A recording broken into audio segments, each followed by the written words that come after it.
जय महाराष्ट्र मित्रांनो, मी तुमचं स्वागत करत आहे आजच्या पहिल्या मिनी ब्लॉगमध्ये। आज गणपती डेकोरेशन करण्यासाठी घेतलेलं आहे, तर मला मदत करण्यासाठी माझा भाऊ आहे आणि तो डेकोरेशनसाठी सर्व पाईप वगैरे काढत आहे। तो मजा करत काम करत आहे आणि आम्ही तयार केलेला टेबल बघू शकता, मस्त सुंदर दिसत आहे।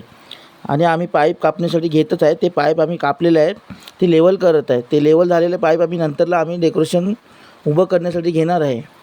तर बघू शकता, मी आता थोड्याच वेळात अटॅचमेंट करण्यासाठी आमचे कापलेले पाईप घेत आहे। तर ते बघा, आम्ही अटॅचमेंट करत आहे आणि त्याचं मंडप उभं करत आहे।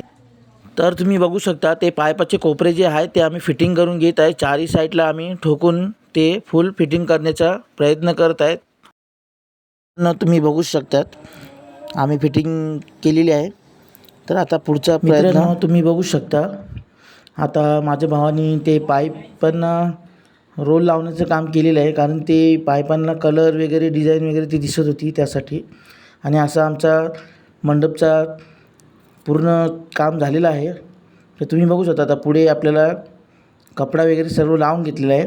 आणि मी लास्ट म्हणजे ते मंडप हलू नये त्यामुळे स्टेजवर ठेवलेला आहे आम्ही मंडप पूर्ण। आणि तो फिक्स होण्यासाठी मी तिथे खिळे आणि आपले पॅकिंग वगैरे सर्व लावून घेत आहे। आणि मला त्याच्यात माझी नानी मदत करत आहे, काय लागतं काय नाही लागत त्यासाठी। आणि हा बघा, असा आमचा मंडप आहे, तो आम्ही तयार केलेला आहे। बघा किती लाईटिंग वगैरे सर्व मस्त आतून बाहेरून वगैरे सर्व केलेलं आहे। थोडंच काही बाकी असेल तर बघूया पुढे, पण असं आमचं डेकोरेशन छानपैकी तयार झालेलं आहे।